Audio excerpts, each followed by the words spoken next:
ओम श्री परमात्मने नमः। ओम श्री गुरुभ्यो नमः। ओम मातृशक्तये नमः। ओम असतो मा सद्गमय तमसो मा ज्योतिर्गमय मृत्योर्मामृतंगमय। ओम शांति शांति शांति। उपनिषद कक्षा 241, छांदोग्य उपनिषद की कक्षा 82, छठे अध्याय का ये प्रकरण चल रहा है, 8वां खंड।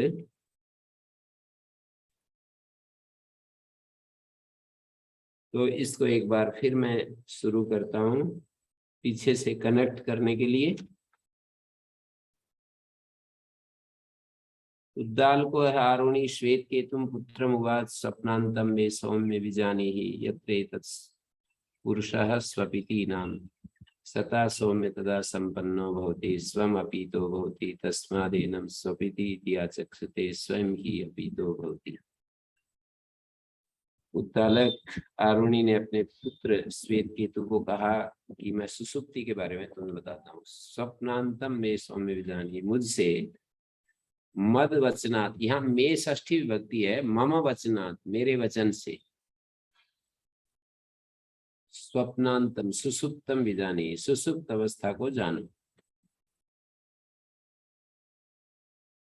यत्र एतत् पुरुषः स्वपिति नाम,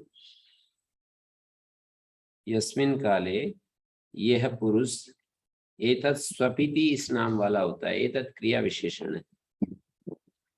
एतत् पुरुषः, एतत् को पुरुष के साथ नहीं जोड़ सकते। एतत् पुरुषः स्वपिति नाम सता सौम्य तदा संपन्नो भवति,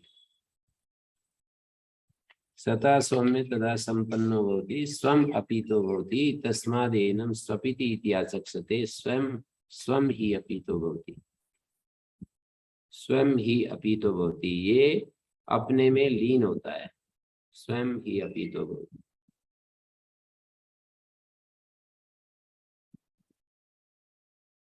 स्वप्नांतम में सौम्य विजानीहि, ये कह करके एतत् पुरुषः स्वपिति, भाष्यकार ने इस पंक्ति का अर्थ किया है स्वप्नांतम में विजानीहि यत्र ही एतत् पुरुषः, यत्र तु सुप्तः स्वप्नान् पश्यति तत् स्वप्न स्वाप्नम दर्शनम। ये सुसुप्त अवस्था को स्वप्नांत कह रहे हैं। सुसुप्त ये स्वप्नांत शब्दवाद, शब्दवाद शब्द वाच्य इति अवगम्यते।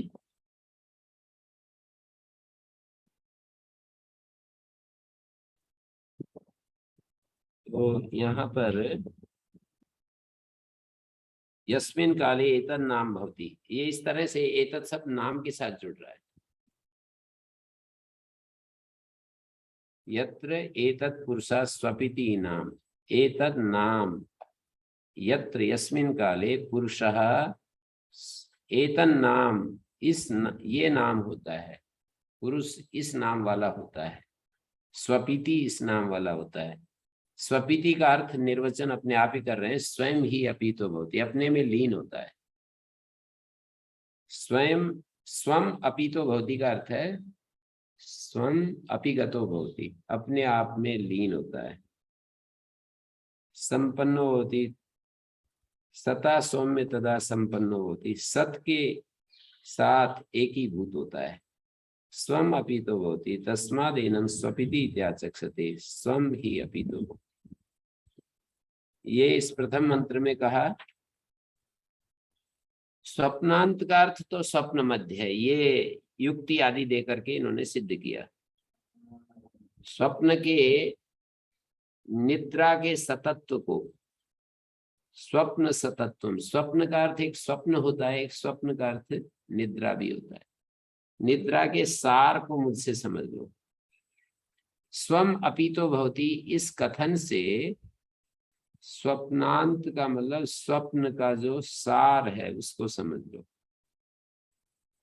स्वप्न का सार, स्वप्न का जो अंत है, स्वप्नांतम स्वप्न सतत्वम, स्वप्न का जो अंत है वो तो सुषुप्ति ही होता है। हाँ, स्वप्न का स्वप्न ले ले, और स्वप्नांत का मतलब स्वप्न का अंत, अंत माने सुसुप्त। स्वप्न का जहां अंत हो जाता है, एक जागृत का अंत होता है तो वो स्वप्न हो गया, स्वप्न का अंत सुसुप्त हो गया।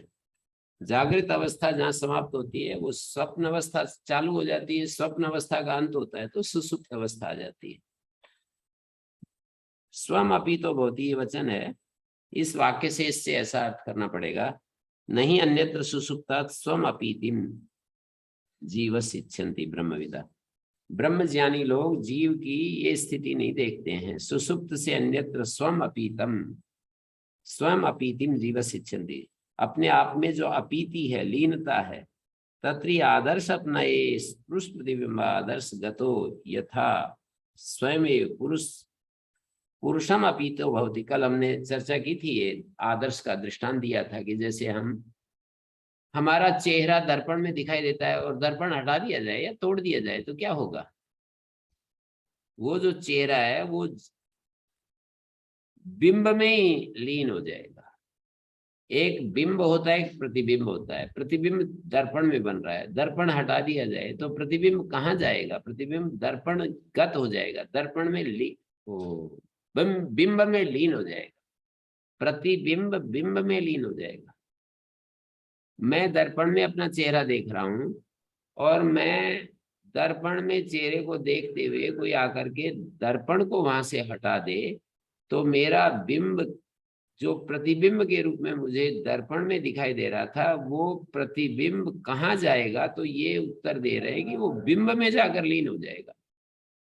बिंब प्रतिबिंब, प्रतिबिंब का आश्रय दर्पण है, दर्पण हट गया तो वो प्रतिबिंब कहाँ जाएगा? बिंब में जाएगा, ऐसा बता रहे हैं। ओम तो गुरुजी। इसी तरह से, हाँ जी, गुरुजी वो तो जो चेहरा दिख रहा है वो तो है ही नहीं, उसको हम ऐसे कैसे कहीं लीन हो जाएगा? कोई सत्तात्मक चीज हो तो कह सकते हैं भी लीन हो गई, वो तो था ही नहीं ना, वो तो इसी का एक बस वो फोटो था। हाँ उसी को तरह से तो कह रहे हैं कि आदर्श अपनये पुरुष प्रतिबिंबा आदर्श गतो यथा स्वयं पुरुष पुरुषम अपी तो होते मन आदि उपरमे। जब मन आदि उपराम को प्राप्त हो गए, मन आदि शांत हो गए तो चैतन्य प्रतिबिंब स्वरूपेण जीवेन, मन जब क्रियाशील था तो जीव के रूप में उस चैतन्य का रिफ्लेक्शन हमको जीव के रूप में दिखाई दे रहा था। जैसे आपने कहा कि वो तो है ही नहीं, ऐसे यहाँ पर भी कहते हैं कि जीव की कोई स्वतंत्र सत्ता है ही नहीं। जैसे यहाँ प्रतिबिंब की कोई सत्ता नहीं, बिंब ही प्रतिबिंब के रूप में रिफ्लेक्ट हो रहा है, तो बिल्कुल इसी तरह से ये समझाते हैं कि वहां पर भी जीव जिसको हम सांसारिक कहते हैं, जिसके अंदर इच्छा है, राग है, द्वेष है, प्रपंच है, ये सारी चीजें जिसमें नहीं दिखाई, जिसमें दिखाई दे रही है, ये सब चीजें, ये सारी चीजें मन के चलते दिखाई दे रही है, दर्पण के चलते दिखाई दे रही है। दर्पण हट गया तो ये सारी चीजें है ही नहीं, समझ लो चैतन्य मात्र है, बिंब प्रतिबिंब भाव है ही नहीं। अभी आभास मात्र जो है, दर्पण में जो आभास हो रहा है, प्रतीति हो रही है, वो प्रतीति नष्ट हो जाएगी। मन आदि के उपराम होने पर चैतन्य प्रतिबिंब रूपेण, चैतन्य के प्रतिबिंब रूप है ना जीव, तो चैतन्य प्रतिबिंब रूपेण जीवेन आत्मना मनसी प्रविष्टा परा देवता, मन में प्रविष्ट हुई हुई जो परा देवता है, नाम रूप व्याकरणाय परा देवता। अथर्ववेद का स्वाध्याय में कर रहा हूँ आजकल, तो उसमें जो है बहुत सारे स्कंभ, कितना हिस्सा उसमें प्रविष्ट हो गया, कितना रह गया, ऐसा ऐसा प्रश्न किए। उच्छिष्ट, कम, ऐसे नामों से उसको दिया है। उच्छिष्ट सूक्त में भी पूछा है, और केन पार्षणी सूक्त बोलते हैं, कस्मिन अंगे दीप्यते अग्नि, 10वें और 11वें मंडल में ये सारा, मंडल नहीं, कांड, 10वें कांड में और 11वें कांड में कुछ ऐसे सूक्त हैं, वहां पर ये बात आई कि वो जो स्तंभ है वो कितना तो इसमें प्रविष्ट हो गया, कितना इसमें प्रविष्ट नहीं है, ये बताओ जानते हो तो। ऐसे प्रश्नोत्तर क्रम में वहां पर अथर्ववेद का वो ले आओ पुस्तक, परली तरफ रखी है। अथर्ववेद जो मैं वहां ले जाता हूँ, उधर रखी है दूसरी तरफ उस कमरे में, सोफा के ऊपर।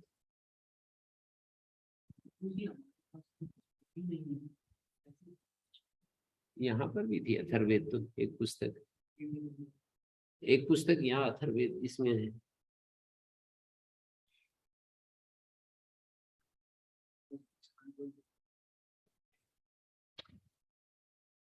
इधर मोटी सी इस तरफ, इस तरफ।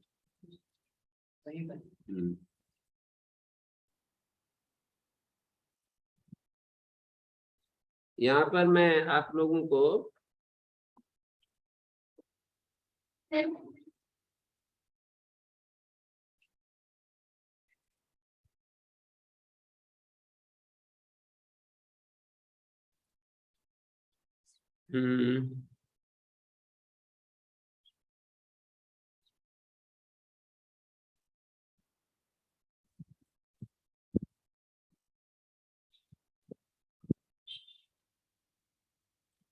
चलो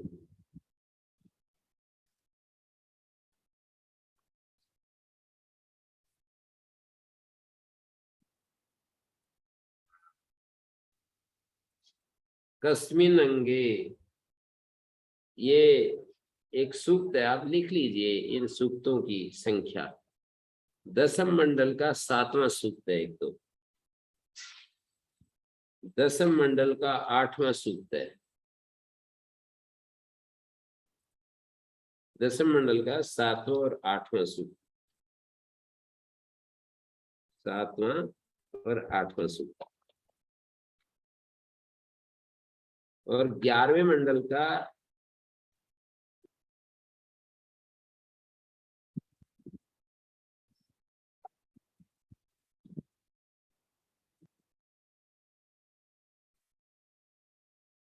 11वें मंडल के भी कुछ सूक्त हैं।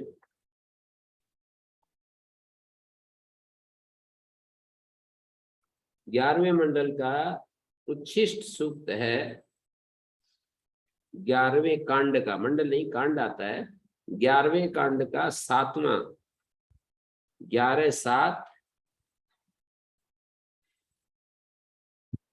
और 10, 10वें मंडल का क्या बताया मैंने, 7 और 8 क्या है? 10वें मंडल का 7 और 8, 10वें मंडल का 7वां 8वां, इनका पारायण करें, आपको ज्यादा कठिन नहीं है, बहुत सारी चीजें आपको समझ में आएंगी।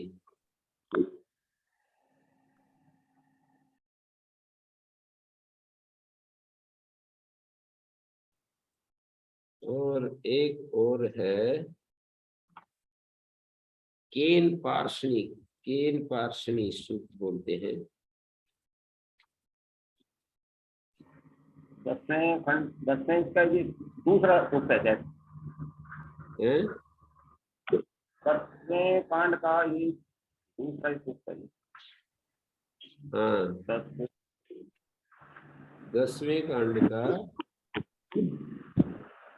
दूसरा,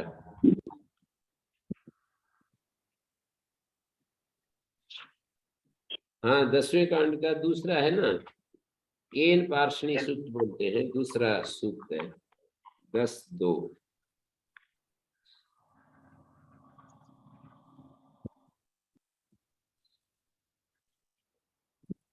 तो इन सूक्तों का आप पारायण कीजिएगा, तो इसमें यहाँ पर ये केनोपनिषद जिस तरह का प्रश्न किए हैं उसी तरह का ये प्रश्नोत्तर है।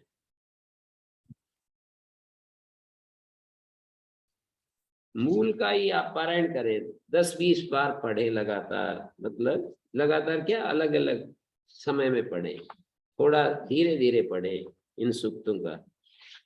मूल को ही पढ़ें आप, भाष्य पर जाने की जरूरत नहीं है, आपको सरल शब्द हैं अपने आप ही पता लगने लगेंगे।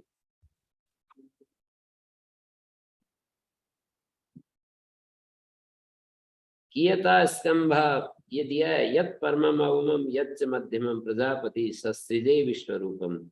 जो परम मध्यम और अवम उत्कृष्ट मध्यम और निकृष्ट रचनाएं हैं जो इस अस्तित्व में, माने मन की रचना, प्राण की रचना और वाक की रचना, माने स्थूल स्थूल भूतों की रचना। तो कह रहे हैं कियता स्तंभा प्रविवेश तत्र यन्न प्राविशत कियत तद बभूव। वो स्तंभ जो है कितने हिस्से में प्रविष्ट हुआ और कितने हिस्से में प्रविष्ट नहीं हुआ। कियता स्तंभा प्रविवेश भूतम कियत भविष्यत अन्वाशयस्य एकम यदंगम अकृणोत सहस्रधा। एक जो है, एक ने ही हजारों रूप, एकम यदंगम अकृणोत सहस्रधा कियता स्तंभ प्रविवेश तत्र। वो स्तंभ कितने हिस्से में जाकर के प्रविष्ट हो गया है। तो ये अनुप्रवेश की बात तो हमारे शास्त्रों में मैंने कहा कि 4 जगह तो इसमें है, उपनिषद में, और मुझे अथर्ववेद में भी मिल गया। अनुप्रवेश का मतलब उसकी उपस्थिति बताना चाहते हैं। अनुप्रवेश तो कोई बाहर से, उसका मुख्य अर्थ तो ऐसे होता है अनुप्रवेश का कि जैसे कि एक मकान बन गया, उसमें फिर हम लोग हवन करते हैं, बाहर से आकर के उसमें रहने लगते हैं, वो प्रवेश कहलाता है, अनुप्रवेश कहलाता है। लेकिन इस तरह का उस आत्मा का अनुप्रवेश नहीं है, आत्मा की उपस्थिति को यहाँ अनुप्रवेश कह रहे हैं। तो यहाँ कह रहे हैं कि ये जो चैतन्य प्रतिबिंब रूपेण जीवेन आत्मना मनसी प्रविष्टा नाम रूप व्याकरणाय परा देवता सा स्वयमेव आत्मानं प्रतिपद्यते। वो अपने आत्म स्वरूप को प्राप्त हो जाती है। जीव रूप नाम मन आख्याम हित्वा, जो जीव के रूप में जो एक आख्या बन गई ना, मन के अंदर जब उस चैतन्य का रिफ्लेक्शन हुआ तो जीव आख्या बन गई। तो उस जीव आख्या को छोड़कर वो चैतन्य रूप को ही प्राप्त हो जाता है जब मन हट जाता है या शांत हो जाता है। ऐसे लिखा है, मन के शांत होने पर, मन के उपराम होने पर वो केवल चैतन्य मात्र जो है वहां पर हमारे को अनुभव होगा। अनुभव करने वाला ऐसा कोई दूसरा नहीं है वहां पर। मतलब ये भाषा बोली जा रही है, अनुभव होगा। अनुभव करने वाला या जिसका अनुभव कर रहा है वो 2 चीज नहीं होंगी, वो अनुभविता मात्र ही शेष बच जाएगा। जैसे कि उपनिषदों में आता है कि वो विज्ञातारम मरे केन विजानियात, जो स्वयं जानने वाला है उसको जानने वाला कोई और कहाँ से आएगा। जो स्वयं जो जान रहा है उसको जानने के लिए कोई और कहाँ से आएगा। तो सुसुप्तये स्वप्नांत शब्दवाच्य ये बात निकलेगी। यत्र तो सुप्ता स्वप्नान पश्यति तत् स्वाप्नम दर्शनम सुख दुख संयुक्तम पुण्या पुण्य कार्य। ओम आचार्य जी जी बोलिए बोलिए, आपकी आवाज तो आ रही है, अभी बंद होगी।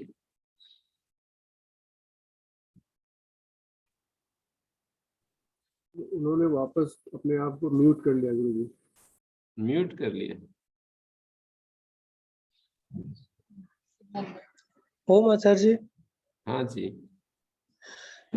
जैसे शिष्य को हटा लिया सामने से और एकदम से हम अपने स्वरूप में आ गए, इसी प्रकार से मान लो मन को वहां से हटा लिया, जब हम अपने स्वरूप में आ गए, चेतनता में ही हो गए, तो फिर इससे आगे जानने की कोई कुछ आवश्यकता ही नहीं है। जबकि एक तरफ ने ये भी कहा जाता है कि बिना विवेक के, यानी कि सांख्य दर्शनकार इसको मना भी करता है। तो ये 2 तरह की बातें दर्शन ही कह रहे हैं, यानी कि श्रुतियां ही 2 तरह की बातें कैसी। नहीं, ऐसा है कि मन में जैसे बिंब है, मन में बिंब का उपस्थिति प्रतिबिंब के रूप में है, उसको जीव कहते हैं। मन में चैतन्य की उपस्थिति जो प्रतिबिंब के रूप में है उसको जीव कहते हैं। हाँ, मन शांत होने पर क्या होता है, चैतन्य मात्र होता है। हाँ जी, प्रतिबिंब भाव खत्म हो जाता है। बिल्कुल हो गया जी। फिर उसके बाद में उसमें कुछ नहीं, यही अंतिम चीज है। उसके बाद क्या करना है? पर गुरुजी बिना विवेक वैराग्य के तो नहीं होगा ना, जैसे ये भैया तो कह रहे पहले हैं। पहली चीजें, विवेक वैराग्य आदि जितना भी है ये सब तो पहले की चीजें हैं। पहले की मतलब साधना के प्रारंभ काल की चीजें हैं। तो जब मन पूरा शांत हो गया, विवेक वैराग्य का प्रयोग करते करते करते मन पूरा शांत हो गया, तो वहां शांत मन में जो चैतन्य की उपस्थिति है वो बिंब रूप बसती है, प्रतिबिंब रूप नहीं बसती। अभी जो मन में चैतन्य की उपस्थिति है वो प्रतिबिंब रूप है, उस बिंब का आभास मात्र है, ना कि बिंब स्वरूप ही हमारे को।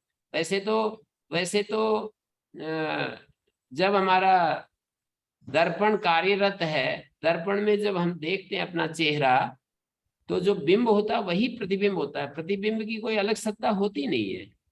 बिंब ही वास्तव में प्रतिबिंब के रूप में दिख रहा है, उसकी अलग सत्ता नहीं होती है। तो यहाँ पर जब हमारा मन शांत हो गया, तो ये जो बिंब प्रतिबिंब भाव जो हमारे को दिखाई दे रहा है वो प्रतिबिंब भाव समाप्त हो गया और पुरुष तो मात्र शेष इसी को रह गया। इसी को कणाद ने माना है, इसी को कणाद कहना चाह रहा है। फिर उसको कई बार आप नहीं, कई बार हम दूसरे से श्रुतियों से ये सुनते हैं कि भी वो मोटे रूप से व्याख्या है, उसको तो क्या है कि बिल्कुल तत्व भाव से तो ऐसे जानना पड़ेगा। यहाँ पर कैसे समझो, यहाँ पर तो एक बात तो ये सिद्ध हो गई कि भी मन को हटाते ही चैतन्य स्वरूप बच गया, बस जो भी कुछ वो वही बचा है, बस मन को हटाते ही। हटाने की बात भी छोड़ दो, मन के शांत होते ही, मन जो एक वृत्ति रूप है ना, मन में वृत्तियां आती रहती हैं, उन वृत्तियों को शांत करते ही। हाँ हो गया, ठीक है।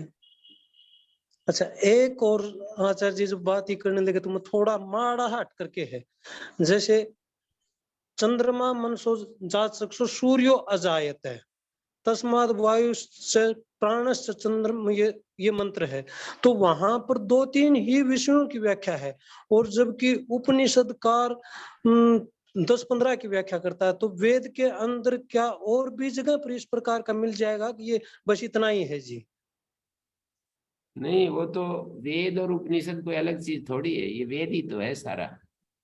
ना जी, दो उसमें तो देखो जी, नहीं, चंद्रमा। सारी चीजें सब जगह नहीं होती हैं, उनको इकट्ठा कर सकते हैं हम। हाँ बस सारी मैं यही चीजें सब कहना चाह जगह नहीं होती हैं, उनको सबको इकट्ठा कर लें। और उपनिषद को ये हमारे एक संप्रदाय के संस्कार के कारण से हमको ऐसा विभाजन दिखता है कि मूल संहिता वेद है और ये उपनिषद तो ऋषियों की वाणी है, ये ईश्वरीय वाणी नहीं है। इस तरह से हम हमारे मन की आचार्य जी तो संरचना इस तरह, मन की आचार्य जी तो संरचना मंत्र ऐसी है है। ना जी, ये तो मंत्र है, चंद्रमा मनसो जात चक्षु सूर्यो अजायत है, जी तो जी, वो वायु तो से विराट स्वरूप का वर्णन किया है। चंद्रमा मन सो जाता है का मतलब है उस विराट के मन से चंद्रमा पैदा हुआ, विराट की चक्षु से सूर्य पैदा हुआ। ये बात वहां पर भी तो है ना, ऐतरेय उपनिषद में विस्तार से इसको दिया है। हाँ, मैं ये मेरा पर्सन यही है जी, वहां पर जैसे लोम से औषधि वनस्पति और शरीर से पृथ्वी, यानी कि बहुत लंबा प्रकरण दिया, और इसमें क्या है कि 4 ही चीजों को माना इस मंत्र के अंदर, और नहीं, वो वहां पर कुछ दिखा बात ढाई देते है। हैं, कुछ दिखा देते हैं, उन सबको समझ लेना होता है विस्तार। फिर एक ही बात हो गई तो फिर क्या मतलब केनोपनिषद या ऐतरेय उपनिषद ऐसे अलग नाम किस लिए पड़ेगा फिर, जब किसी चीज का हूबहू वैसा का वैसा वर्णन वहां है, वैसा का वैसा वर्णन वहां है। कुछ थोड़ा थोड़ा कभी कभी वैसा का वैसा भी होता है, दिर्बद्धम सुबद्धम भवति, और कभी कभी इकट्ठा। ये तो एक न्याय है कि सारे वेदांतों को इकट्ठा कर लेना चाहिए, तत्व अच्छा ये समन्वयात ये भी है। और सारे वेदांत वाक्य जो होते हैं वो इकट्ठे होकर के अपने अर्थ को देते हैं। और भी मंत्र है, बस यही है जी, इस विषय में और भी होंगे घर में, ये तो एक मन पढ़ लिया बस, इसलिए मैंने आपके सामने बोल दिया। कर चलो ठीक है। हाँ, तो ये यहाँ पर कहा पुण्या पुण्योरी सुख दुख आरंभकत्वम प्रसिद्धम। जो हमारा स्वप्न को देखते हैं, स्वप्न दर्शन होता है, वो सुख दुख संयुक्त होता है और पुण्य पुण्य का कार्य है। पुण्या पुण्य, पुण्य का फल सुख होता है, पुण्य का फल दुख होता है। पुण्या पुण्योश्च अविद्या काम उपष्टम्भेन। पुण्य और अपुण्य अविद्या और कामना के सहारे से चलते हैं। सुख दुख तद दर्शन कार्य आरंभकत्वम उपपद्यते। सुख दुख और सुख दुख का जो दर्शन कार्य है, सुख दुख तद दर्शन कार्य आरंभकत्वम उपपद्यते न अन्यथा इति अविद्या काम कर्म भी संसार हेतु भी संयुक्त एवं स्वप्न इति न स्वम अपीतो भवति। भाष्यकार इसकी तर्क दे रहे हैं कि स्वप्न अवस्था स्वयं अपीत अवस्था नहीं है, अपने स्वरूप में स्थिति नहीं है स्वप्न अवस्था। जागृत अवस्था अपने स्वरूप में स्थिति नहीं है, स्वप्न अवस्था अपने स्वरूप में स्थिति नहीं है। तो ऐसे ही सुषुप्त अवस्था का उसको अलग करने के लिए कह रहे हैं कि सुषुप्त अवस्था ही अपने स्वरूप में स्थिति है, लेकिन सुषुप्त अवस्था में कारण शरीर का संबंध रहता है, इसलिए कारण शरीर का मतलब तमस से आच्छन्न होता है वो अपना स्वरूप, इसलिए हमको आभास नहीं होता, अपने होने का भी एहसास नहीं होता है। ये आठवें अध्याय में जाकर के इसको और बढ़िया से स्पष्ट करेंगे। इंद्र और प्रजापति के संवाद में इस बात को और अच्छा से समझाएंगे। जब इंद्र ये कहेगा कि ठीक है, ये तो सारी समस्याएं तो समझ गया, हट गई है, सारी समस्याओं का अंत हो गया है, ये बात तो मेरे समझ में आ गई, लेकिन मेरे को ये समझ में नहीं आ रहा है कि उस अवस्था में अपने आप का भी एहसास नहीं होता है। तो उन्होंने फिर ये उत्तर दिया है, 8वें अध्याय के 12वें खंड में जाकर के इसका उत्तर दिया है कि तीनों शरीरों के साथ जो हमारा संबंध है चैतन्य का, तो वो जब कारण शरीर से भी हमारा संबंध हट जाए, तो कारण शरीर से जो संबंध वो तो हमारा एक प्रकार से जागृत अवस्था में फिर वापस आना पड़ेगा। एक तो ये जागृत अवस्था है जो कि हमारी चल रही है, इस अवस्था में तो अविद्या काम कर्म का राज्य है। स्वप्न अवस्था में भी अविद्या काम कर्म का राज्य है, अविद्या का कामनाओं का कर्म का राज्य है। सुसुप्त अवस्था में अविद्या काम कर्म हट जाते हैं, केवल ये जो तमस है उससे आच्छन्न हुआ, कारण शरीर से आच्छन्न हुआ आत्मा रह जाता है। वो भी हटाने के लिए हमारे को फिर एक प्रकार से जागृत सुसुप्ति में आना पड़ेगा। रमन महर्षि ने जिसको जागृत सुसुप्ति कहा है, जागृत सुसुप्ति मानी सुसुप्ति के समान हमारी जागृत अवस्था आनी चाहिए।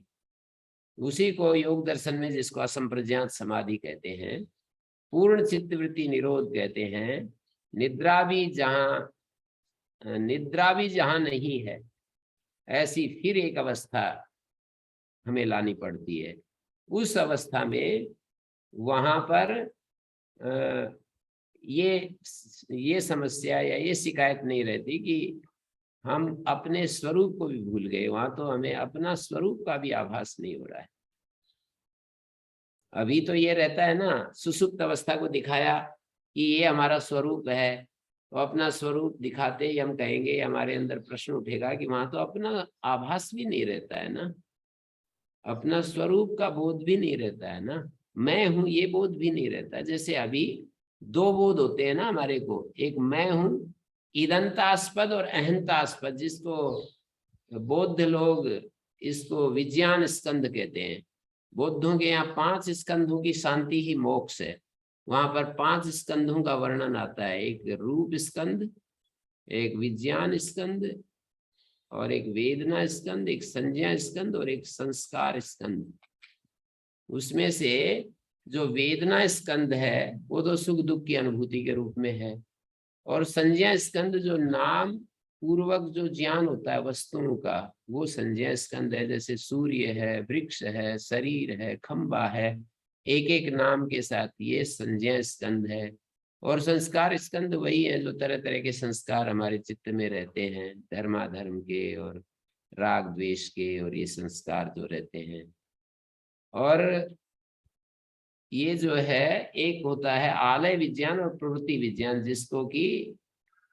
जिसको कि विज्ञान स्कंद कहा है, विज्ञान स्कंद। तो विज्ञान स्कंद में अहमता और ईदनता, मैं हूं और यह है, ये दो बोध रहते हैं। आलय विज्ञान अहमता के रूप में होता है, अब प्रवृत्ति विज्ञान ईदनता के रूप में होता है। ईदंतास्पद और अहंतास्पद, ये दो तरह का बोध हमारे को रहता है। रूप स्कंद जो है वह बोधों का इंद्रिय और इंद्रियों के विषयों से संबंधित है। ये पांचों स्कंद शांत हो जाते हैं, उसको वे मोक्ष कहते हैं। और मैं देख रहा हूं कि ये हमारा मोक्ष और उनके मोक्ष में कुछ अंतर नहीं है। ये तो केवल सूक्ष्म बारीकियों में जाकर के वो दर्शन का जो अंतिम चीज है कि वो उसको कहाँ वो स्वीकार करते हैं नहीं करते हैं वहां। बाकी तो यहाँ भी वृत्ति निरोध, जब पूरा वृत्ति निरोध हो गया तो वहां वृत्ति निरोध के बाद संस्कार तो बचते ही हैं, और उनका संस्कार स्कंद भी हमारे यहाँ तस्यापि निरोधे सर्व निरोधात निर्बीजा समाधि, निर्बीज समाधि का जो वर्णन आता है वो संस्कार स्कंद का भी निरोध हो गया ना। असंप्रज्ञात समाधि की जो प्रारंभ अवस्था है उसमें तो संस्कार रहते हैं, इसलिए सभी असंप्रज्ञात समाधि विराम प्रत्याभ्यास पूर्व संस्कार शेषोन्य, संस्कार शेष रहते हैं असंप्रज्ञात समाधि में भी। लेकिन इसी पहले पाद के अंत में योग दर्शन में तस्यापि निरोधे सर्व निरोधात निर्बीजा समाधि, निर्बीज समाधि आ जाती है। तो मतलब समझने के लिए मैंने ये बौद्धों के इस दर्शन को प्रस्तुत किया कि रूप स्कंद भी जब शांत हो जाता है, वेदना स्कंद, विज्ञान स्कंद, वेदना स्कंद, संज्ञा स्कंद और संस्कार स्कंद, पांचों स्कंद का जब उपशम हो जाता है तो उसको मोक्ष कहते हैं। सर्ववृत्ति निरोध में भी वही बात आ जाती है, सभी वृत्तियों का निरोध हो जाता है। मांडूक्य उपनिषद में नान्ता प्रज्ञम न बहिष्प्रज्ञम न उभयता प्रज्ञम न प्रज्ञानघम न प्रज्ञम न प्रज्ञम, वो भी वही स्थिति में ले जा करके छोड़ देते हैं। अदृष्टम अलक्षणम अव्यवहार्यम अचिंतम अव्यपदेश्यम एकात्म प्रत्ययसारम शिवम शांतम अद्वैतम चतुर्थम मन्यन्ते स आत्मा स विजय। माने जहाँ अंत प्रज्ञ भी नहीं, बहिष्प्रज्ञ भी नहीं, उभयता प्रज्ञ भी नहीं, प्रज्ञान घन भी नहीं, प्रज्ञ भी नहीं, अप्रज्ञ भी नहीं, सब ज्ञानों का निषेध कर दिया। सर्व ज्ञान का निषेध करने के बाद अलक्षणम अदृश्यम अग्राह्यम अव्यवहार्यम अव्यपदेश्यम अचिंत्यम, इन छह शब्दों से मैंने उसको याद कर रखा है। मानी पहले 6 शब्द है, नान्त प्रज्ञम न बहिष्प्रज्ञम न उभयत प्रज्ञम न प्रज्ञान घनम न प्रज्ञम न अप्रज्ञम, ये 6 शब्द हो गए। फिर अगले 6 शब्द होते हैं अदृश्यम अलक्षणम अग्राह्यम अव्यवहार्यम अव्यपदेश्यम अचिंत्यम, ये 6 शब्द हो गए। फिर आगे एकात्म प्रत्ययसारम शिवम शांतम अद्वैतम प्रपंचोत्समम। तो ये जो स्थिति आती है ये हमारे आत्म स्वरूप की स्थिति कही गई है। स आत्मा स विज्ञा, भूमा में भी आगे आएगा 7वें अध्याय में भूमा का वर्णन। नान्यत पश्यति नान्यत शृणोति नान्यत विजानाति स भूमा, यत्र नान्यत पश्यति नान्यत शृणोति नान्यत विजानाति स भूमा। और 8वें अध्याय में भी इसी तरह से ये बात कहेंगे। तो यहाँ पर जो हमारी जागृत अवस्था है वो पुण्य से संयुक्त होती है, स्वप्न अवस्था भी पुण्य से संयुक्त होती है। सुसुप्त अवस्था में ये सब शांत हो जाता है, हम अपने स्वरूप में होते हैं पूर्ण रूप से, हम इन सब चीजों से अलग हो जाते हैं। पुण्य से, सुख दुख प्रतीति से, सुख दुख अनुभव से।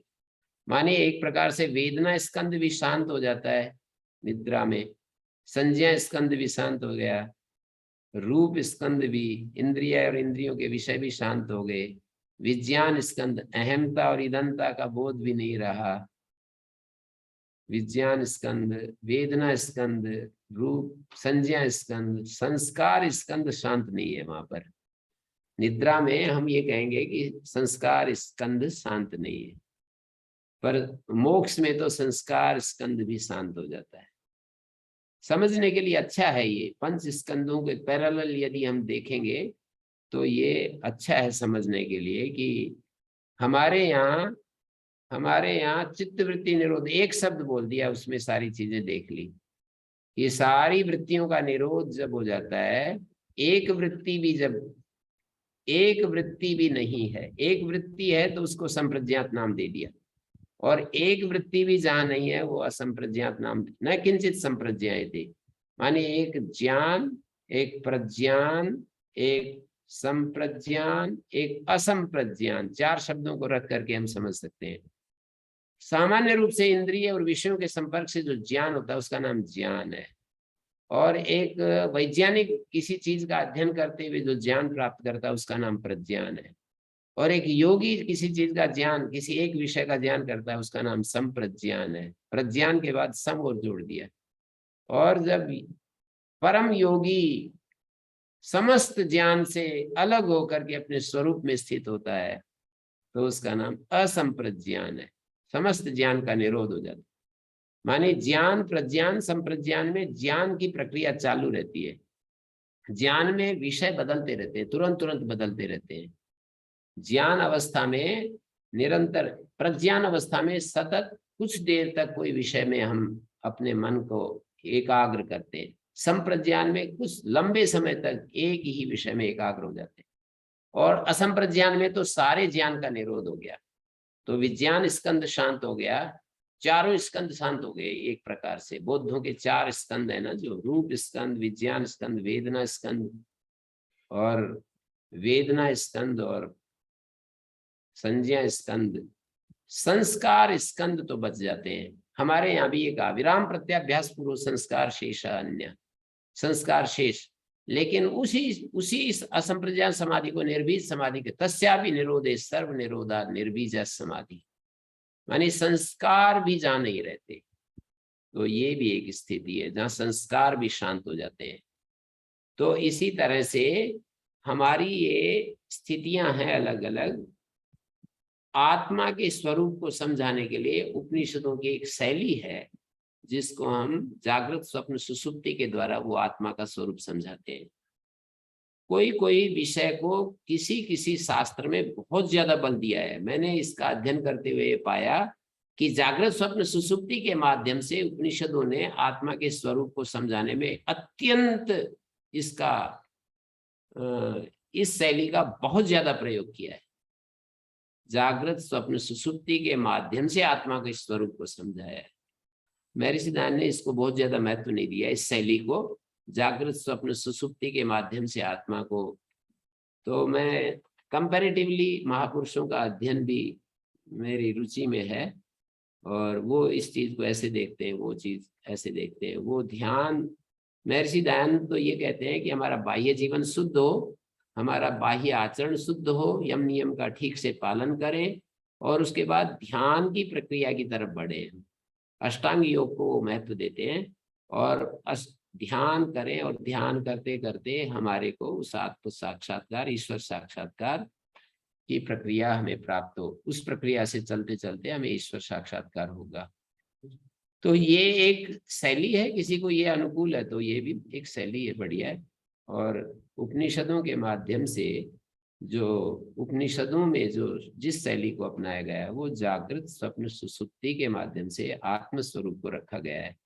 और सुसुप्ति सबसे ज्यादा नजदीक बताई है आत्म स्वरूप के, क्योंकि वहां पर किसी प्रकार का कोई अनुभव, सुख दुख का अनुभव नहीं होता है, किसी इंद्रिय विषय का अनुभव नहीं होता है, क्यों अहमता और इदमता का जो बोध है वो भी शांत हो जाता है। आलय विज्ञान और प्रवृत्ति विज्ञान दोनों ही शांत हो जाते हैं। आलय विज्ञान माने अहम अहम करके जो बोध होता है, मैं करके जो बोध होता है। प्रवृत्ति विज्ञान माने यह करके जो बोध होता है। तो इस तरह से यहाँ पर बात कही जा रही है। गुरुजी, यहाँ का, हाँ गुरुजी जी, क्षमा कीजिएगा, बस एक पॉइंट क्लियर करना था। आपने कहा कि संप्रज्ञान से असंप्रज्ञान में जब सुषुप्त अवस्था जब जाती है तो जागृत सुषुप्त अवस्था फिर से जागृत होकर वापस आती है, तब वो जो आपका जो फिर से वापस आने कर ही फिर से असंप्रज्ञान होता है? आपने कहा कि जागृत सुषुप्त अवस्था शब्द का प्रयोग किया आपने। नहीं, मैंने कहा जागृत सुसुप्ति, अच्छा, एक शब्द बोला मैंने, जागृत सुसुप्ति। रमण महर्षि का दिया हुआ शब्द है ये, प्राचीन शब्द उसमें नहीं है कहीं पर भी, परंपरा में, शास्त्रीय परंपरा में नहीं है। रमण महर्षि भी एक परम योगी हैं और उन्होंने अपने जीवन के उस स्वरूप को अध्ययन करते हुए ये शब्द उन्होंने कहा कि जागृत सुसुप्ति, माने सुसुप्ति की तरह जागृत रूप में रहना, नींद से रहित सुसुप्ति। जी। जागृत भी है, सुसुप्त भी है, तो उसमें फिर तमस मिट जाता उसका काम, उसमें तमस नहीं रहा ना अब, जो कि निद्रा में तमस से आच्छन्न हो जाता है ना, जिसमें कि हम अपने स्वरूप को भी, आलय विज्ञान भी समाप्त हो जाता है ना इसमें, तो नींद में जी। आलय विज्ञान, ये जो असंप्रज्ञात समाधि है इसमें इसमें तो आलय विज्ञान भी नहीं रहेगा और प्रवृत्ति विज्ञान भी नहीं रहेगा। ये कहना चाहिए कि हम यदि संप्रज्ञात समाधि में चले गए, संप्रज्ञात समाधि में, तो वितर्क विचार आनंद अस्मिता रूपानुगत संप्रज्ञात, चार रूप दिखाए, तो वितर्कानुगत, विचारानुगत, आनंदानुगत, ये तीनों ही प्रवृत्ति विज्ञान, बोधों का प्रवृत्ति विज्ञान, इदंतया बोध होता है कि ये करके जो बोध होता है ना, किसी एक विषय में मन को एकाग्र करना, और अस्मि बोध में आलय विज्ञान, आलय विज्ञान माने एक ही अपने अहम का बोध निरंतर होते रहना। तो इस तरह से उसको हम समझेंगे। और असंप्रज्ञात समाधि में तो समस्त ज्ञान का निरोध हो जाएगा। असंप्रज्ञान शब्द ये कह रहा है कि समस्त ज्ञान का निरोध, ज्ञान, प्रज्ञान, संप्रज्ञान, असंप्रज्ञान, न किंचित संप्रज्ञायते, ऐसा वहां पर शब्द प्रयोग किया है। तो मैंने जो अपने स्वरूप को भी, सुसुप्ति, हाँ जी, अपने स्वरूप को भी भूल जाएगा ये संप्रज्ञात में। असंप्रज्ञात में जी, अपना स्वरूप भी नहीं रहेगा उसका। भूल जाएगा ये भी नहीं कहने बनता है, याद रखेगा जी। ये भी कहना नहीं बनता है। भूलना तो उसमें कहा है ना कि नान्त प्रज्ञम न बहिष्प्रज्ञम न उभयत प्रज्ञम न प्रज्ञान घनम न प्रज्ञम न अप्रज्ञम, सारे निषेध कर दिए ना। वहां पर जैसे जागृत अवस्था में बहिष्प्रज्ञ होता है वैसा नहीं होता है आत्मा का स्वरूप। स्वप्न अवस्था में जैसे अंतः प्रज्ञ होता है आत्मा का, वैसी स्थिति नहीं होती है। उभयता प्रज्ञ, कुछ जाग रहे हैं कुछ सो रहे हैं, वो भी नहीं होती है तंद्रा की अवस्था। न प्रज्ञान घन, जैसे कि गहरी नींद में होता है, वो भी नहीं होता है। न अप्रज्ञम, जैसे कि कोमा में चले गए, बेहोश हो गए, अप्रज्ञ हो गए, वो भी नहीं होता है। क्योंकि कोमा में जाने के बाद वापस आएगा तो ये नहीं कहता कि मैं बड़े आराम से रहा, जबकि सुसुप्ति में तो कहता है ऐसा। तो वहां पर ये भी नहीं रहता है। और न प्रज्ञम, ये संप्रज्ञात समाधि की स्थिति है। न प्रज्ञम जो कहा है ये संप्रज्ञात समाधि की स्थिति है कि जिसमें पूर्ण एक विषय का ज्ञान होता है, वो भी नहीं रहता है। आत्मा का जो स्वरूप में स्थिति होती है तो प्रज्ञ स्थिति भी नहीं रहती है। तो इस तरह से आप ये भी नहीं कह सकते कि भूल गया, ये भी नहीं कह सकते कि याद कर रहा है, दोनों ही भाषा ठीक नहीं है। भूल गया ये भी बोलना नहीं बनेगा, और याद कर रहा है ये भी बोल, अपने स्वरूप को याद कर रहा है। याद करने के लिए बुद्धि का सहयोग चाहिए, और बुद्धि शांत हो गई है। मन का सहयोग चाहिए, मन शांत हो गया है। कोई भी याद करने के लिए बुद्धि को सक्रिय करना पड़ेगा। चैतन्य के साथ बुद्धि सक्रिय होगी तब याद करने की स्थिति आएगी, भूलने की स्थिति भी तभी आएगी। याद करना, भूलना, ये सब बुद्धि के साथ में रहते हुए होगा। बुद्धि यदि शांत हो गई है तो याद करना भी व्यवहार बंद, भूलना भी व्यवहार बंद हो गया है। मतलब गुरुजी ना तो जी। से सोया हुआ और ना ही भूल से जागा। इन्होंने, एक सज्जन ने, एक मित्र ने ये कहा कि ना तो वो सो रहा है ना जाग रहा है। ये तो मना कर दिया है यहाँ पर, इसका भी मना कर दिया है ना उभयता प्रज्ञम। वो न पूर्ण रूप से जाग रहा है ना पूर्ण रूप से सोया हुआ है, ये स्थिति को भी मना कर दिया है। आप इस स्थिति को ढूंढ रहे हो कि आत्मा ऐसा होता है, तो इसका भी निषेध कर दिया है। और इसलिए कहा कि ये इस आत्मा को किन शब्दों में कहें, किस शब्द में कहें, तो यही कह देते हैं कि भाई सर्वानुभूत, केवल अनुभव मात्र बच जाता है, ज्ञान मात्र बच जाता है। अनुभविता भी एक अर्थ में नहीं रहता है, क्योंकि अनुभविता भी बुद्धि के सहयोग से ही अनुभविता होता है। जहां बुद्धि अपना काम करना बंद कर देती है, बुद्धि शांत हो जाती है। यदा, देखिए सारे उपनिषद मुझे एक एक करके, यदा सर्वे प्रमुच्यन्ते कामा ये हृदि सदा, यदा सर्वा प्रभिद्यन्ते हृदयस्य हि ग्रंथया अथ मर्त्यो अमृतो भवति, यदा सर्वे प्रमुच्यन्ते कामा ये हृदि सदा अथ मर्त्यो अमृतो भवति अत्र ब्रह्म समश्नुते। और सारी कामनाएं छूट जाती हैं, तब ये ब्रह्म प्राप्ति होती है। और ये क्या कहा, यदा सर्वे प्रमुच्यन्ते ज्ञानानि मनसा सह, 5 ज्ञानेंद्रियों के विषय मन के साथ बुद्धिश्च न विचेत, 7 चीजें शांत हो जाती हैं, तदा आहु परमाम गति, वो परम गति है। 5 ज्ञानेंद्रियां, मन और बुद्धि। बुद्धि अभी सक्रिय है, हम पढ़ने पढ़ाने का काम कर रहे हैं तो बुद्धि अपना काम कर रही है, हमारा मन भी कार्य कर रहा है, इंद्रियां भी कार्य कर रही है। यदा सर्वे प्रमुच्यन्ते, ये 5 ज्ञानेंद्रियां, मन और बुद्धि, 7 के 7 शांत हो जाते हैं, तदा आहु परमाम गति, उसको परम गति कहते हैं। और सुसुप्ति में देखो ये सारी चीजें चुप हो जाती हैं, इसलिए वो वर्ण। पर सुसुप्ति तक पहुंचाने के बाद भी हमको फिर कुछ समझने की चीज जरूरत रह जाती है। सुसुप्ति देखिए कि आगे आएगा ना 12वें 8वें अध्याय में, कि 32 वर्ष रहना पड़ा सुसुप्त जागृत अवस्था को समझने के लिए, स्वप्न अवस्था को समझने के लिए 32 वर्ष रहना पड़ा। और जागृत अवस्था से पहले 32 वर्ष तपस्या करनी, जागृत अवस्था में 32 वर्ष, जागृत अवस्था के बाद कहा कि 32 वर्ष रहो। पहले 32 वर्ष रहे, जागृत अवस्था के बाद स्वप्न अवस्था तक जाने के लिए, स्वप्न अवस्था को सीखने के लिए फिर 32 वर्ष रहे, फिर सुसुप्त अवस्था में भी वहां तक पहुंचने के लिए फिर 32 वर्ष, 96 वर्ष पूरे हुए। और फिर सुसुप्त अवस्था से आत्म स्वरूप में पहुंचने के लिए केवल 5 वर्ष का समय बताया वहां पर। कितने नजदीक पहुंच गए, कितना नजदीक पहुंच गए, आप कल्पना कीजिए। मानी जैसे इंद्र विरोचन उनके पास जाते हैं तो उनको 3 बार 32 वर्ष रहना पड़ रहा है इंद्र को, और चौथे पर्याय में केवल 5 वर्ष की बात रह गई है। जब उन्होंने कहा कि सुसुप्त अवस्था में जो आत्मा का स्वरूप आपने बताया, क्या बताया, 8 शब्दों का प्रयोग किया है वहां पर, सत्य कामा, सत्य संकल्प, अपहत पापमा, विजिगित्सा, अपिपास,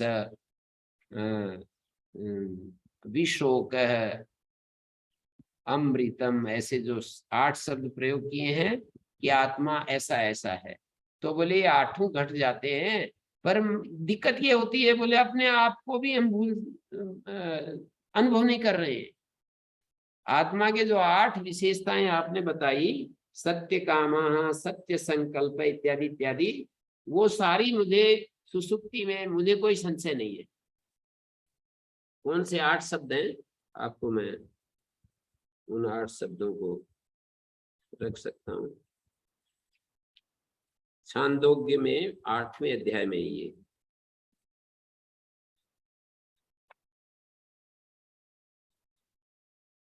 छांदोग्य के 8वें अध्याय में सत्य काम अपहत पापमा,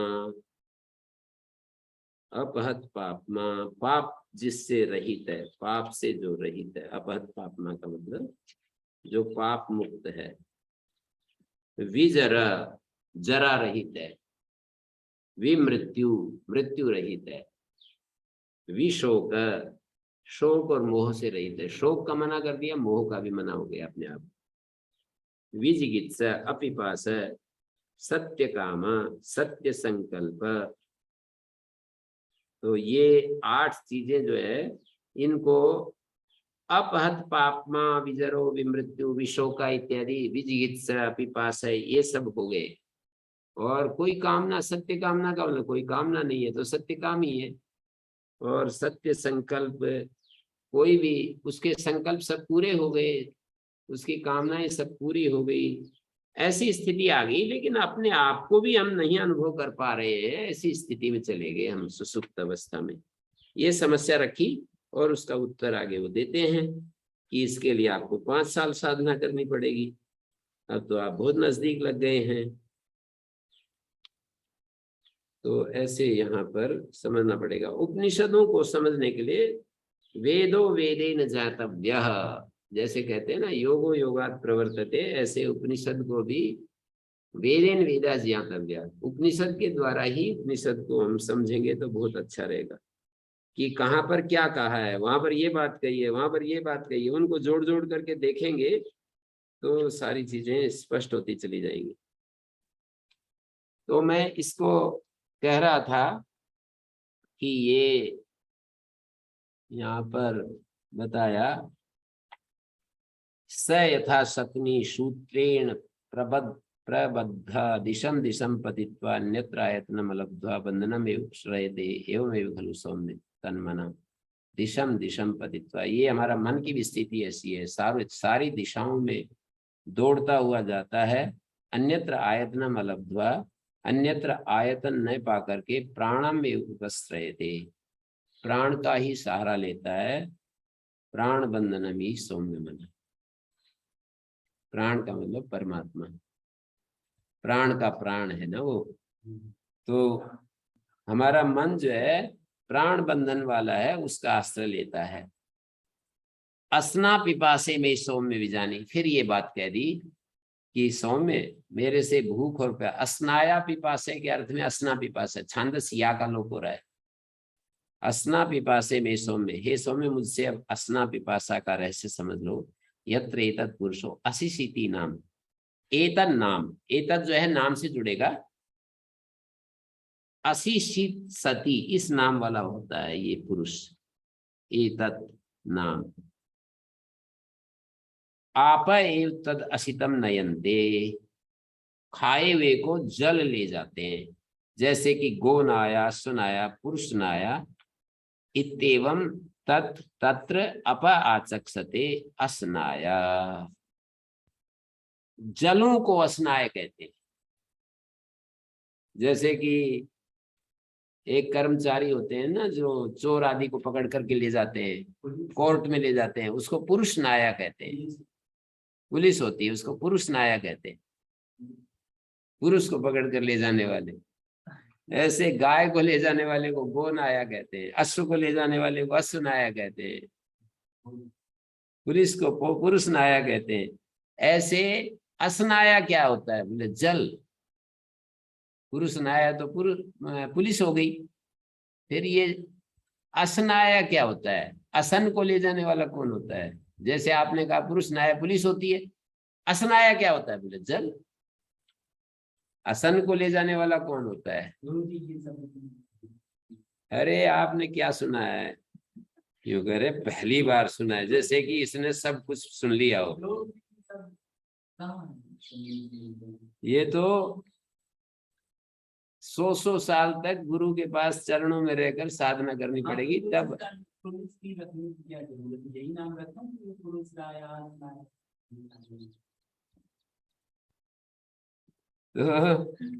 असनाया क्या होता है? अप आचक्षते, जलों को असनाय कहते हैं।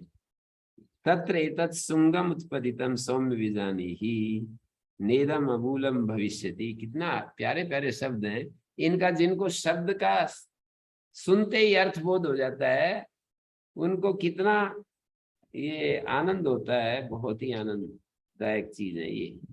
तत्र एतत् शुंगम उत्पतितम सौम्य विजानी, हे सौम्य इस बात को जानो कि ये शुंग निकल आया। ये जो तत्र एतत् शुंगम, तत्र मानी ये बतलाया कि तत् तदा अप आचक्षते लौकिका। अस्नाय को क्या बोलते हैं? अस्नाय को अप बोलेंगे। तत्र एवं सति अद्भिर असादि भावे नीतेन अशितेन अन्नेन निष्पादितम स्थूल शरीरम। ये जो स्थूल शरीर है ये वटिकणिकायाम इव शुंगम उत्पतितम, शुंगो अंकुरा उत्पतिता। ये जो शरीर है जैसे एक वट वृक्ष का कण होता है और उसमें एक अंकुर निकल आता है, ऐसे ही अंकुर फूट पड़ा है, अंकुर फूट पड़ा है। उसको तमिमं शुंगम कार्यम शरीराख्यम वटादि शुंगवत उत्पतितम विजानीहि। ऐसे ही ये शुंग एक कार्य के रूप में एक विकार है। किसका? बीज का। उस बीज का जैसे शुंग एक विकार है, शरीराख्यम वटादि शुंगवत, वटादि शुंग की तरह ये जो हमारा शरीर है ये एक प्रकार से शुंग स्थानी है। नेदम अमूलम भविष्यति, लेकिन किन तत्र विजयम शृणुइदम शुंगवत कार्यत्वात्, शुंग की तरह कार्य होने से शरीर जो होता है अपने मूल से रहित नहीं हो सकता। शुंग स्थानीय है तो इसका कोई ना कोई मूल भी होगा। तो श्वेत केतु ने कहा इति उक्ता आह श्वेत केतु तस्य क्व मूलम से, तुरंत प्रश्न उठाया कि इसका मूल क्या है जी?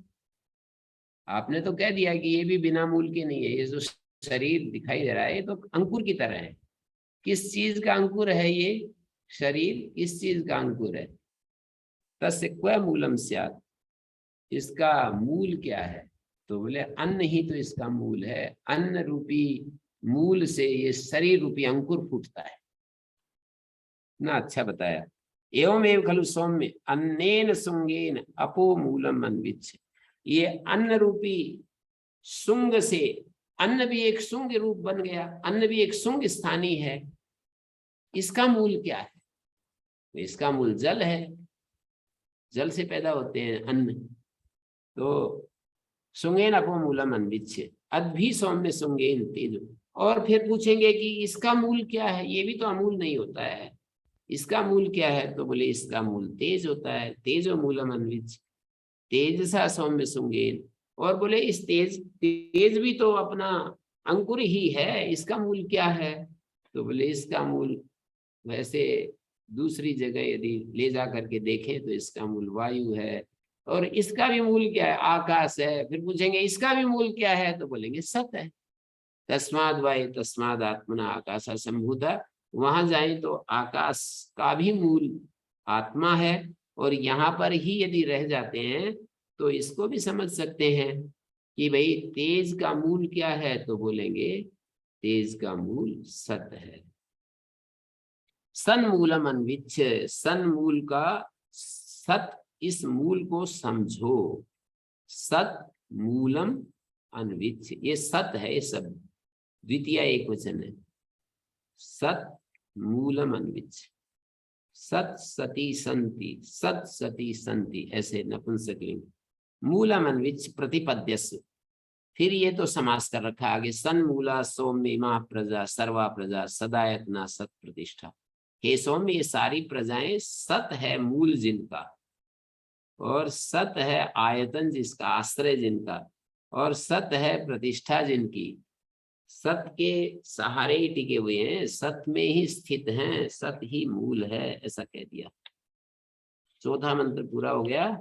फिर पांचवें मंत्र में अथ यत्र एतत् पुरुषा पिपासति नाम तेजय तत्पीतम। समय तो हो रहा है। यत्र एतत् पुरुषा पिपासति नाम, ये पुरुष, एतत् शब्द जो है ना क्रिया विशेषण है, नाम के साथ जुड़ रहा है। ये पुरुष एतन नाम, इस नाम वाला होता है। किस नाम वाला? पिपासति। तेजय तत्पीतम नयते, तेज ही उस पिए हुए को ले जाता है। पिए हुए को तेज, जैसे कि गौन आया सुनाया पुरुष नाया तेजा चष्टे, उस तेज को उदन्या कहते हैं। जैसे वहां स्नाया अपय था, यहाँ पर तेज को उदन्या कहते हैं। उदकम नयती उदन्या। अस्नायो दुन्य धनाया बुभुक्षा पिपासा गर्धेषु, पाणिनि का सूत्र है। अस्नाया बुभुक्षा भवति और अस्नाय उदन्या, उदन्या पिपासा भवति, बुभुक्षा अस्नाय उदन्य धनाय, धनाया गर्धा भवति है लालसा।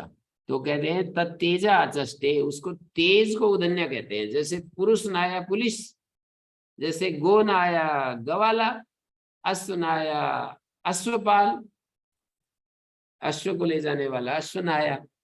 ऐसे उदक को ले जाने वाला कौन होता है? तेज। जैसे भोजन को ले जाने वाला कौन होता है? असनम भोजनम, असन को ले जाने वाला जल होता है, तो उदक को ले जाने वाला तेज होता है।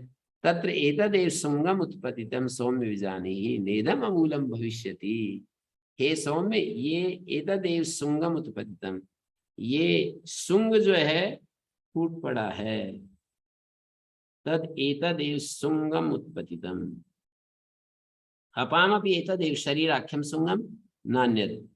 ये जो ऐसे पीछे बतलाया था कि ये जो शरीर है, अपामपि एतदेव शरीराख्यम शुंगम, जलों का ये शरीर रूपी शुंग, ऐसे ही यहाँ पर तत्र एतदेव शुंगम उत्पतितम, ये अंकुर फूट पड़ा है। किसका?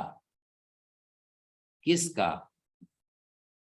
नेदम अमूलम, ये अमूल नहीं हो सकता है।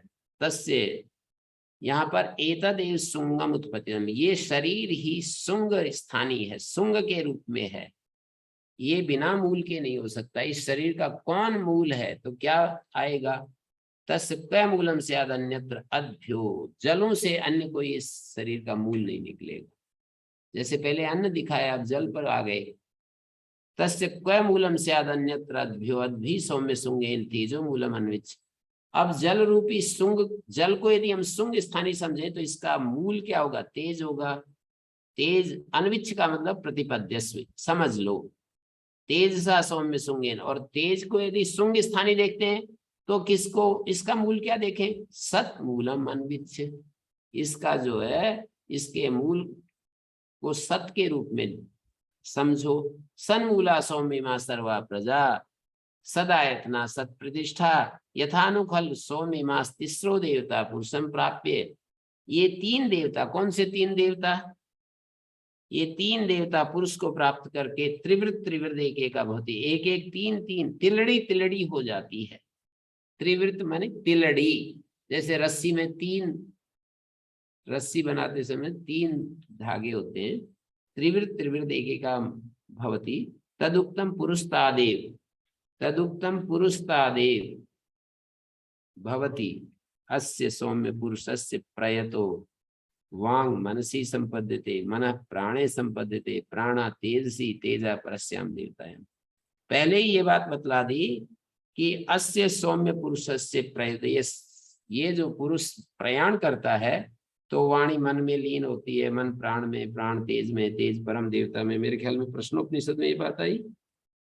प्रयतो वांग मनसी संपद्यते मनः प्राण प्राण तेजसी तेजा परस्याम देवतायाम।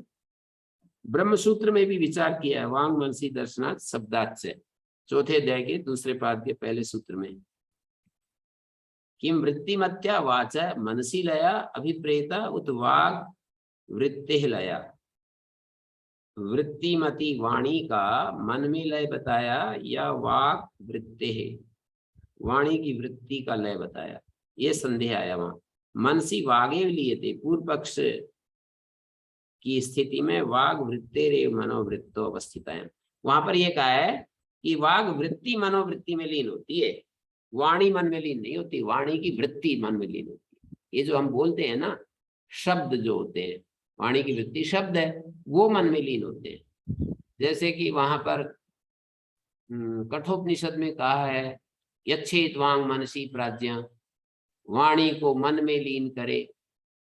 तो वाणी को मन में लीन कैसे करे? ये वाणी जो हमारी वाणी है ये मन में लीन हो जाएगी? बोले नहीं, वाणी की वृत्ति मन में लीन करे। जो शब्द हमारी वाणी से बोलते रहते हैं उन शब्दों को मन में लीन कर दे। मनोवृत्तो अवस्थितायाम लया। तो दर्शनात् मुमूर्षो मनसा विषयावगमा वाग वृत्तेर अभावस्य दृश्यते। यानी मुमूर्षु व्यक्ति का मनसा विषयावगमा, मनसा विषयावगमा वाग वृत्तिरभावस्य दृश्यते, शब्दात् से वृत्ति वृत्ति मतोर अभेदोपचारा शब्दों भी संगच्छति। तो मैंने ये बात कही, इमास तीसरा, ये सारी प्रजाएं सदायतना, सत्प्रतिष्ठा और सन्मूला, यथानु खलु सौम्यमा, ये बहुत महत्वपूर्ण वाक्य है। इसीलिए मेरे सिद्धांत सत्यार प्रकाश में सन्मूला सौम्यमा सर्वा प्रजा सदायतना सत्प्रतिष्ठा उदाहरण उसको लेकर के अपने ढंग से मीमांसा की है, मतलब अपना जो उनका दर्शन है उसके अनुसार, मतलब एक ही पंक्ति की एक एक दार्शनिक अपने दर्शन के भित्ति, उसके दर्शन की भित्ति होती है, रीढ़ की हड्डी होती है। तो ये वाक्य महर्षि दयानंद के भी दर्शन की रीढ़ की हड्डी है, और इधर सांकर अद्वैत वेदांत में भी ये रीढ़ की हड्डी है। उन्होंने उसको ईश्वर के ऊपर घटा दिया, इन्होंने आत्मा के ऊपर घटाया है, क्योंकि वो आत्मा और ईश्वर का भेद करके नहीं देखते हैं। यहाँ पर उपनिषद में निर्गुण और सगुण, वो तो स्पष्ट उनके दर्शन में उन्होंने कह दिया है कि सगुण निर्गुण को मैं एक ही देखता हूँ। निर्गुण का मतलब जो न होने योग्य गुण है उनका अभाव, मतलब आत्मा में जो चीजें नहीं होनी चाहिए वो उसमें नहीं है, और सगुण का मतलब जो होनी चाहिए वो सारी उसमें है। ऐसे उन्होंने सगुण निर्गुण की व्याख्या कर दी है। पर उपनिषद को देखने से ऐसा लगता है कि सगुण निर्गुण का मतलब आत्मा का एक निर्गुण रूप है जहाँ केवल चैतन्य मात्र अभिप्रेत होता है, और सगुण रूप है जहाँ अनंत गुणों से युक्त आत्मा को देखा जाता है। आत्मा का एक निर्गुण रूप, जैसे हम असंप्रज्ञात समाधि में जो होते हैं, और मांडुक्योपनिषद के 7वें मंत्र में जो रूप दिखाया आत्मा का, स आत्मा स विज्ञेय, मानी अभी जो मैं बोल रहा था, नान्त प्रज्ञम न बहिष्प्रज्ञम न वहित प्रज्ञम इत्यादि इत्यादि, और उपनिषदों में भरा पड़ा है। कितना गाएं उसके बारे में, उस स्वरूप को बताने के लिए सारे धर्मों का निषेध कर दे। नेति नेति इत्यादि में भी वही बात कही है, नेति नेति, सारे निषेध जहां जाकर के चुप हो जाते हैं। नेति नेति के बाद जो बचता है बौद्धों को, इसलिए तो मेरे को बौद्धों का जो 5 स्कंधों की शांति के बाद शून्य जो नाम देते हैं, वो शून्य उनका वॉइड नहीं है, हो न हो उनका वॉइड नहीं है, वो हमारा ही आत्म तत्व है। जो हम उपनिषद में वेदों में जिस आत्मा की बात करते हैं, वैसा वो शून्य ठोस एक कोई ऐसी चीज है, वो पता नहीं किस कारण से कोई होगा उनका अपना, उनका कोई उस समय की समस्या होगी कोई तात्कालिक, जिसके कारण से उन्होंने शून्य शब्द का प्रयोग किया है, और उस आत्मा के इस आत्मा को क्षणिक रूप में कहते कहते और वो शून्य पर जाकर के वहां पर 5 स्कंधों की शांति दिखाते हैं। तो देखिए, तस्य क्व मूलम स्याद अन्यत्र अद्भ्योद्भि सौम्य सुंगेन तेजो मूलम अन्विच्छ तेजसा सौम्य सुंगेन सन्मूलम अन्विच्छ सन्मूला सौम्य मा सर्वा प्रजा सदायतना सत्प्रतिष्ठा यथानु खलु सौम्य मास तिस्रो देवता पुरुषम प्राप्य त्रिवृत एकेका भवति तदुक्तम पुरुषतादेव भवति। यस्य सौम्य पुरुषस्य प्रयाण करते हुए पुरुष का जो वाक शक्ति है मन में लीन हो जाती है, मन प्राण में लीन हो जाता है, प्राण तेज में, तेज परम देवता कौन है? सत। जिस सत की बात यहाँ पर कही जा रही है वो परम देवता है। और 7वें मंत्र में कह दिया स या एषो अणिमा एतदात्म्यमिदं सर्वं तत्सत्यम स आत्मा तत्त्वमसि श्वेत के। तो यहाँ से शुरू हो गया है ये, 9 बार पूछेंगे, ये पहली बार है स एष अणिमा। ये देखो, एक व्याकरण जानने वालों के लिए बताऊं, और मुझे भी अपने गुरुजी से ही ये बात पता चली।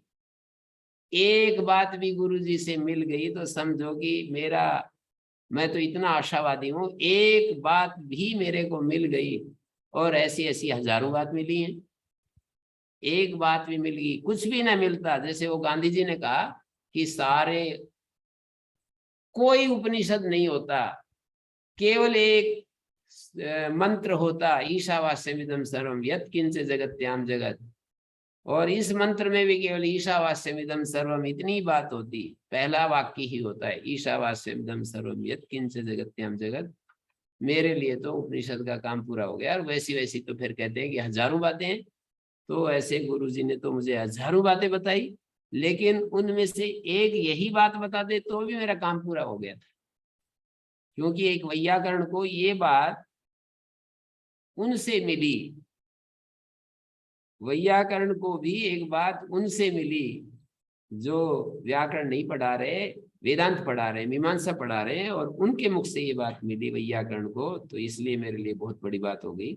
स या ईशो अणिमा, अणिमा जो है भाव प्रत्यय से निर्देश किया है, पर भाव प्रत्यय का अर्थ नहीं है। अणिमा का अर्थ तो अणुत्व होता है, अणुत्व इमनिस प्रत्यय है अणु का। अणिमा का अर्थ अणुत्व होता है, पर अणुत्व नहीं, अर्थ अणु है। यहाँ भाव प्रत्यांत शब्द से भी कभी कभी धर्मी का कथन हो जाता है, और इससे उल्टा भी होता है। वो तो मुझे पता था पहले ही कि बिना भाव प्रत्यय के भी भाव प्रत्यय का भी अर्थ निकल जाता है। जैसे जैसे ईश्वर का अर्थ ईश्वरत्व, जैसे बहुषु बहुवचनम, बहु शब्द का अर्थ बहुत्व, द्वे का द्विवचन एक वचन है, द्वि का अर्थ द्वित्व, एक का अर्थ एकत्व, बहु का अर्थ बहुत्व, ईश्वर का अर्थ ईश्वर, ईश्वरत्व। यस्य चेश्वर वचनम, क्या सूत्र है? यस्य चेश्वर वचनम तत्र सप्तमी, यस्मादिदम यस्य चेश्वर वचनम तत्र सप्तमी। वहां पर ईश्वर का अर्थ ऐश्वर्य करते हैं। एक पक्ष में दो अर्थ है वहां पर। ईश्वर का अर्थ ईश्वर राजा, ईश्वर स्वामी, और ईश्वर का मतलब ऐश्वर्य। ईश्वर से ऐश्वर्य कैसे ले लेते हैं? तो ये संस्कृत भाषा का नियम काम कर रहा है, बिना भाव प्रत्यय के भी भाव प्रत्यय का अर्थ निकल जाता है। और ये दूसरा नियम, बिन भाव प्रत्यय से भी धर्मी का अर्थ निकल जाता है। तो स या एशो अणिमा, ये वो अणिमा है, अणु है। एतद आत्म्यमिदं सर्वम तत्सत्यम स आत्मा। एतद आत्म्यम में बहुव्रीहि समास है। यह आत्मा है जिसका, तस्य भावा एतद आत्म्यम, यह आत्मा है जिसका, इदम सर्वम, यह सर्वम, ये जो कुछ भी दिखाई दे रहा है यह आत्मा है जिसका। ये इदम सर्वम जो कुछ भी दिखाई दे रहा है, इदम सर्वम में कुछ भी नहीं छूटता है।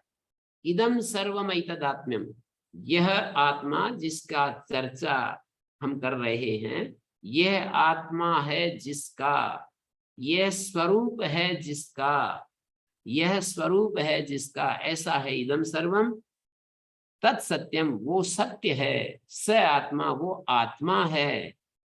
तत्वमसि श्वेत केतु, हे श्वेत केतु तुम भी वही हो, तुम भी वही हो। इसकी हम कल चर्चा करते हैं, कल मीमांसा करते हैं। अभी हम यहीं पर विराम देते हैं। ओम शांति शांति शांति।